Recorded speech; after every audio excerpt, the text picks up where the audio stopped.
todos, estamos dando início à TV Pinheiro. Meu convidado de hoje é o Maurício Werner.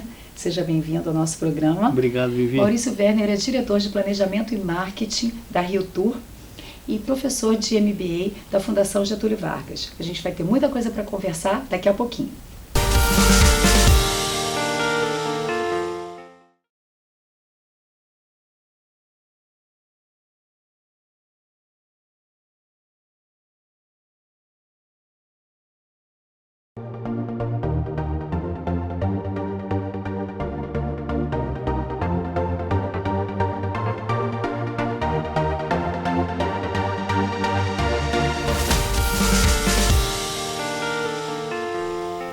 Está começando agora o programa Nice Viap Entrevista. Meu nome é Viviane Fernandes, eu sou diretora de marketing da Nice Viap e estou aqui com o Maurício Werner e seja muito bem-vindo ao nosso programa. Obrigado, Vivi. Prazer estar aqui novamente, falando com o seu público, falando sobre o Rio de Janeiro, falando sobre mensagens otimistas, né? Que a nossa cidade precisa respirar. Maravilha. Maurício, depois da gente ter feito aquela apresentação, né, que eu falo que você tem são tantas coisas que sempre que eu vou fazer uma entrevista eu peço para você me dar um pouquinho do briefing do teu currículo, porque você também, além de tudo, né, além de trabalhar com a área da Rio Tour, de turismo, de marketing, de planejamento, MBA, Fundação Getúlio Vargas, você é um grande entusiasta pelo Rio de Janeiro, não é verdade? Eu amo essa cidade. Rio de Janeiro é uma cidade linda, é uma cidade onde o povo é hospitaleiro, onde as pessoas elas são contagiantes, a gente tem um estilo de vida tão peculiar, tão próprio, que é impossível a gente olhar para a nossa cidade e verificar que a gente ainda enfrenta uma porção de problemas que, se tivéssemos uma gestão melhor, poderíamos estar dando de braçadas aí. Acho que a cidade do Rio de Janeiro ela tem tudo para ser a melhor cidade do mundo. Com certeza, é o que a gente estava conversando, né? Uma referência. Quando você fala em Brasil, vem imediatamente a imagem do Rio de Janeiro. Eu acho que em 90% dos turistas que ouvem falar no nosso país, né? Uma cidade de belezas naturais, uma cidade de um polo tecnológico. A cidade do Rio de Janeiro ela tem o maior número de mestres e doutores no país. A gente tem assim, uma série de universidades importantes. A gente tem um grupo de hoteleiros que, na verdade, construíram nesses últimos eventos 58 mil unidades habitacionais. A gente tem, além desse recorte geográfico, essa capacidade de encantar com alguns ícones, né? Uhum. Algumas cidades elas ficam disputando um ícone. Paris tem um ícone, Nova York tem um ícone. A gente tem Pão de Açúcar, a gente tem Corcovado, a gente tem Jardim Botânico, a gente tem um Museu do Amanhã, agora icônico, um aquário que é sensacional, o maior aquário da nossa América do Sul. E acho que é uma cidade que prospera. Ao mesmo tempo passamos por um desfalque econômico, né? É uma pena também a gente trazer assim nossos últimos 5 governadores presos. Eu acho que isso para nós é uma vergonha, mas ao mesmo tempo começa a ter uma onda de recuperação. Sim, a gente verifica um novo governador falando sobre o novo petróleo, né? Que é o turismo, que é a nossa atividade, que é a nossa vocação, que é a nossa essência de negócios para uma cidade que deve viver, sim, de serviços, e o turismo se inclui nesse guarda-chuva de serviços, mas também do petróleo como uma grande fonte, assim, nova economia de óleo e gás, que é o que a gente também tem aqui e não pode abrir mão. Então acho que é um Rio próspero. Rio próspero, com certeza. A gente estava até conversando antes do programa iniciar que os hotéis estão lotados, não é verdade? Quer dizer que é uma coisa atípica, porque a gente está na baixa temporada, né? Porque o grande evento, o grande ícone do Rio de Janeiro se iniciou com o Carnaval, né? E aí os eventos de pequeno porte, médio porte foram trazendo mais turistas, mas agora, se a gente for pensar, a hotelaria tá cheia e a gente está no meio da baixa temporada. É isso, Vivi, né? Assim, ainda tem, claro, que um espaço ainda ocioso, são 58 mil quartos, então isso é muito difícil preencher todos o tempo inteiro, mas a gente começa a verificar um calendário assim fixo de eventos importantes. Começa com o nosso Réveillon, incrível, depois Carnaval, um outro movimento que não precisa nem atrair muito público, porque ele já tem uma força natural. São 7 milhões de foliões passando pelo mês do Carnaval. Mas a gente começa depois com o Rio Open, depois passa por outros grandes congressos e eventos. Agora, esse ano especificamente, a gente tem um congresso, né, um evento mundial de capoeira, que é um evento importante para a nossa cidade. A gente já junta com as festas juninas. Sim. Depois a gente entra agora no mês agora de setembro com o Rock in Rio, que acontece de 2 em 2 anos, nos anos ímpares.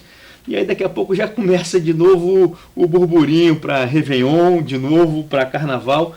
Então esse ciclo ele vai se consolidando. O próprio Game XP que aconteceu agora, Game que foi XP é um evento né? incrível. O Festival de Montreux, que teve a primeira versão esse ano. Agora na semana que vem, no mês que vem, no mês de outubro, não, no mês de agosto, perdão, a gente tem o Rio Gastronomia, que se junta com o Salão de Turismo. Ou seja, existem alguns eventos que estão fora ainda os eventos musicais da Marina da Glória. A produção, PEC Produções, tem feito grandes eventos de festival de inverno na Marina da Glória.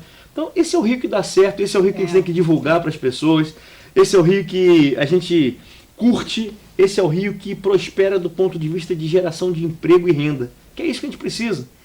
Porque o Rio de Janeiro ele é visto, ele encanta os turistas pela qualidade de vida dele, né? Pelo povo que é muito alegre, pelos eventos que acontecem muito também ao ar livre, né? Pela diferença, é isso que é o diferencial da gente. E ainda dizem que o carioca não trabalha, né? A gente trabalha bastante, a gente só que trabalha com um humor, a gente trabalha com esse espírito carioca, com esse lifestyle, né? Sim. Com esse estilo, onde o carioca é um pouco despojado mesmo, ele é divertido, até porque somos a mistura de vários povos, né?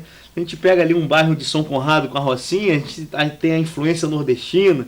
A gente pega, por exemplo, uma região ali de Santa Teresa, a gente tem um reforço de novas culturas.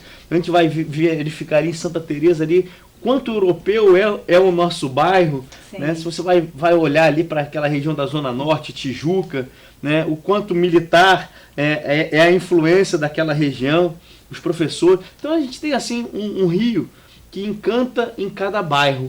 Eu hoje, por exemplo, vim de Paquetá na parte da manhã e as histórias de Paquetá são incríveis. Paquetá é tão lindo, né? Paquetá é um bairro encantador e é um bairro, muitas pessoas acham que por ser uma ilha é outro município, mas está 1 hora do Rio de Janeiro. Sim. De barca, um passeio incrível, gostoso, aprazível, com gastronomia, com cultura, com a parte toda natural. E acho que é esse Rio que a gente precisa curtir. É o Rio que o Brasil precisa conhecer, é o Rio que a gente precisa divulgar.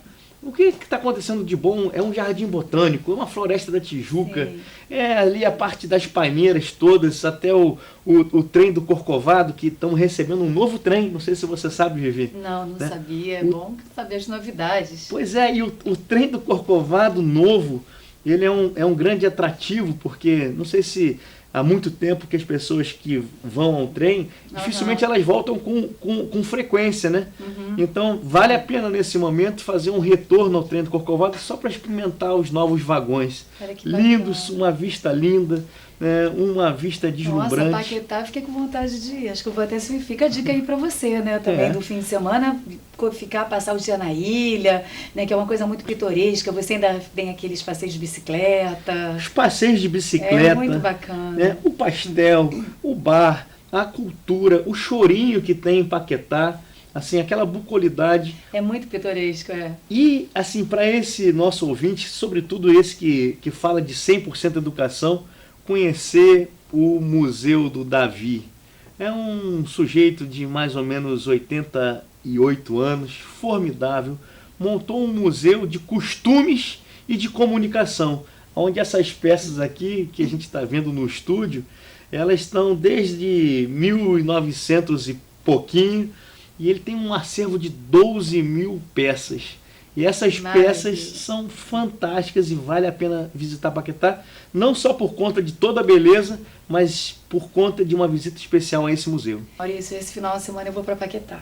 Você pode ter certeza. Acho que você vai ter uma surpresa agradável. E para você também aí que está planejando o seu fim de semana, vá conhecer, porque se você ainda não conhece, é uma grande oportunidade. É uma ilhazinha muito pitoresca. Pitoresca. Vem para o Rio, conhece as histórias todas do Rio, conhece a nossa Lapa, o Rio Antigo, mas vem para Paquetá, faz um um passeio lá vale a pena. É isso aí. A gente vai para os comerciais, mas a gente já volta.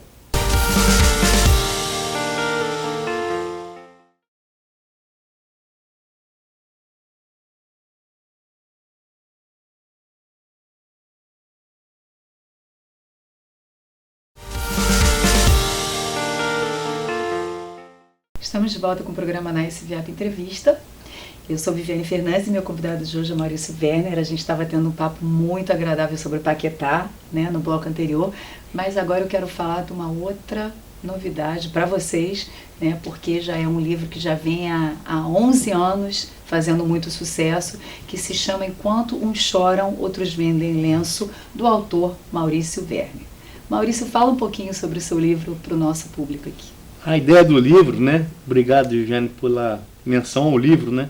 É um livro de 2008, mas a ideia nasceu em 2001, naquela crise da Argentina, onde havia o panelaço, não sei se você lembra do panelaço, se nosso público lembra, e havia um gaúcho com uma fabriqueta quase falida de panelas, e aí o que aconteceu foi que naquele auge daquela crise, ele produziu 400 mil paneletas, ou seja, 2 abas que batiam, e vendeu a $2 cada uma.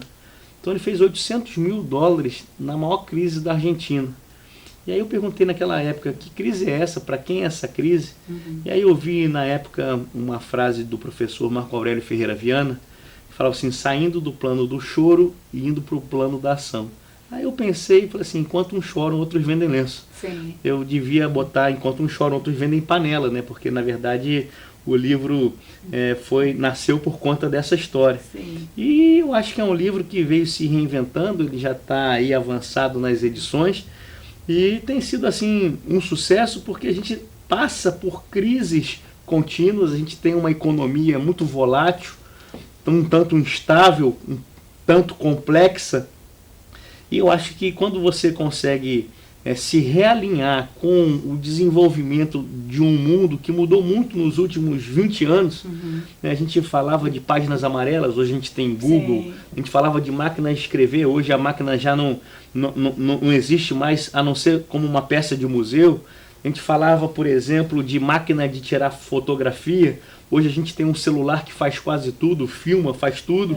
Então essa revolução que tem 20 anos, ela traz para nós um desafio de se realinhar com um novo consumidor, com uma nova empresa, com um novo formato de gestão. E eu acho que o livro fala muito sobre isso, fala sobre oportunidade, fala sobre visão, fala sobre pessoas, fala sobre processo, fala sobre o uso dessas tecnologias e nessa necessidade de readaptação ao mundo mais feliz, mais próspero, menos consumista, mas mais consciente, um mundo que precisa tratar as pessoas melhor, precisam administrar um pouco melhor o nosso tempo. Então o livro fala sobre isso. Ele não é de autoajuda, mas eu costumo dizer que ele ajuda. Não, isso é fantástico, porque esse tema, eu acho que ele vai ser sempre atual, não é verdade? Porque a gente tem as oscilações da vida de qualquer forma, né? Oscilações políticas, econômicas, emocionais, né? Por qualquer coisa, às vezes as coisas acontecem inerentes à nossa vontade. Então, é interessante você ter sempre, buscar uma oportunidade dentro de uma crise, né? Qualquer ela que seja. Você sempre vê o que a gente estava conversando na Bandeirantes. Você vê o lado bom, positivo, né? De qualquer situação. E isso te requer treinamento, né? Exatamente. Você tem que ter isso em mente para você focar como a gente acorda e planeja o nosso dia. A gente tem que acordar também e planejar como a gente vai responder no nosso dia a dia para poder ter sempre uma visão positiva, né? Porque eu acho que isso é o mais importante na vida. Sem né? dúvida, a habilidade de tratar a diversidade, verificar o lado bom das coisas, porque a gente vive reclamando, né?